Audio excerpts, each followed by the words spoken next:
Повеќе од 1000 огромни цистерни ја обкружуваат уништената нуклеарна централа Фукушима Даичи, држејќи повеќе од 1,3 милиони метрички тони отпадна вода што се користи за ладење на реакторите.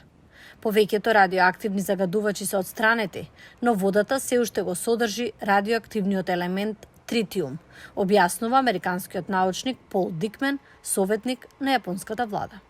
It is natural, it's in everything we eat, drink and breathe. Природно го има во се што јадеме, пиеме и дишеме.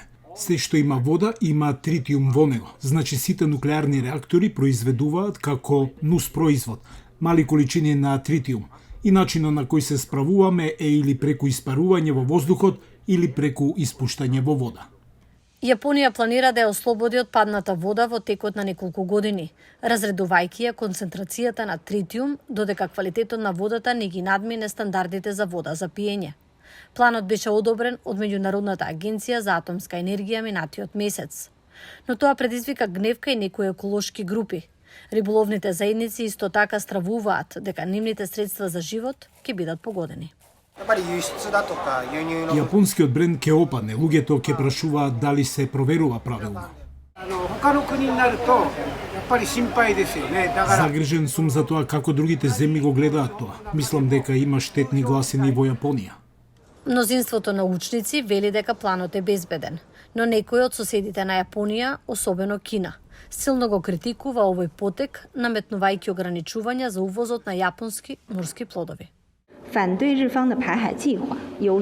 Нашето противење на јапонскиот план за испуштање во океаните и релевантните мерки што ги преземаме се добро основани. Нуклеарните централи ширум светот, вклучително и многу во Кина, постојано фрлаат тритиум во морињата. Пекинг не објавува бројки колку испушта во океаните. There is a point of hypocrisy. Има лицемерие. Тие ги обвинуваат јапонците дека го прават тоа што го прават.